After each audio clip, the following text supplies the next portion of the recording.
Hey everyone, welcome back to another Explainer. Today we're diving into an absolute cornerstone of psychology. We're unpacking Carl Rogers' classic book, On Becoming a Person. We're drawing our insights today from a fantastic deep dive blog post that honestly perfectly captures Rogers' groundbreaking approach to human behavior. You can always skip right to the main content or search around for more, but we've got the absolute best parts right here for you.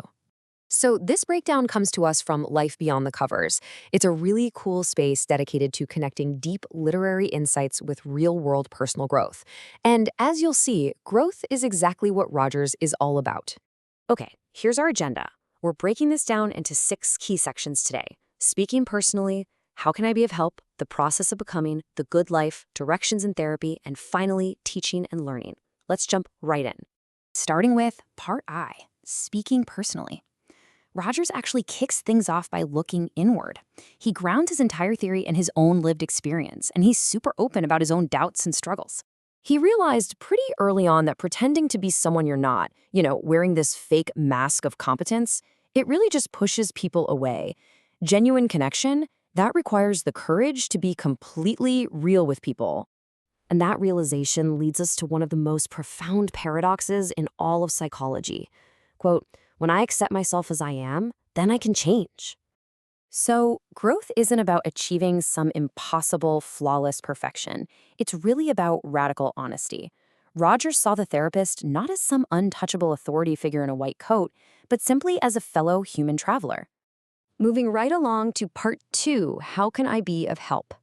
If the therapist is just a fellow traveler, how do they actually, help? That brings us to his core ideas on facilitating growth. He breaks it down into 3 core conditions. First, empathy, which is truly feeling the client's world. Second, congruence, meaning being incredibly genuine. And third, unconditional positive regard, which is basically total acceptance without a single shred of judgment. You see, therapy isn't about just handing out the answers. It's about building a climate of absolute trust. When people feel safely heard and totally accepted by an authentic presence, they just naturally begin to blossom. Next up is Part 3, the process of becoming a person. This is the absolute heart of the book. Rogers maps out a fascinating multi-stage journey here, focusing on 3 main stages of growth: early, middle, and later. It's a progression from rigid defensiveness all the way to fluidity. Early on, we tend to completely deny our feelings. In the middle stages, cracks start to form as we bravely and often fearfully acknowledge those emotions. And finally, in the later stages, we reach a place where we actually trust our inner experience. It's a massive psychological shift. It's the transition from that exhausting belief of, I must be what others expect, to embracing the total freedom of, I can be who I am. The ultimate takeaway here is honestly just so empowering. Therapy isn't about fixing a broken machine. It's literally a process of freeing an individual to unfold at their own unique pace. Which brings us to Part 4, a therapist's view of the good life. Once you're free, what does life actually look like? Well, Rogers challenges the traditional static idea of happiness. For him, the good life is a continuous, dynamic process. He outlines a few key traits of this good life.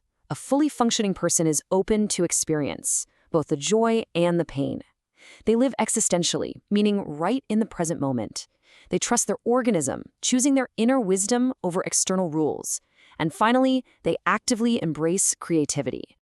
It's a really existential view, right? He's completely rejecting rigid angles. Meaning isn't just handed to you on a silver platter. It's created through this continuous, sometimes super uncertain act of adapting and growing. Okay, Part V, directions in therapy and beyond. These principles, empathy, authenticity, they don't just stay locked in the therapy room. Rogers applies them to basically everything. In human communication, he notes how defensiveness completely blocks connection. And in creativity, he argues that true innovation only happens when we feel completely free from judgment. And then we hit Part 6, client-centered teaching and learning. He takes these exact same ideas straight into the classroom, radically reimagining education. He envisions teachers not as dictators of facts, but as facilitators. He argued that just forcing knowledge really only produces compliance. Real learning, true growth, that only happens when a student feels emotional safety and genuine curiosity. It's a vision of learner-centered education that is honestly still at the very center of modern schooling debates today. So bringing it all to a conclusion, On Becoming a Person is an invitation to all of us. Whether you're in a clinic, a classroom, or just sitting in your own living room, becoming fully human is this lifelong, fluid process of authenticity, of choosing to drop those masks. And the beauty of these insights is that they're absolutely timeless. They're continually shared, linked, and discussed in comment sections everywhere by folks seeking a better way to live. A huge shout out to the author of this breakdown, Prafula Sharma, for synthesizing all of this so beautifully. Prafula is dedicated to connecting complex philosophy with actionable self-growth, and it really shines through here. So, as we wrap up this explainer and close out the archives, keeping all of Roger's insights in mind, I want to leave you with the question. What is one mask of competence that you can drop today to become just a little more fully human? Think about it. Thanks for hanging out with me, and I'll catch you in the next one.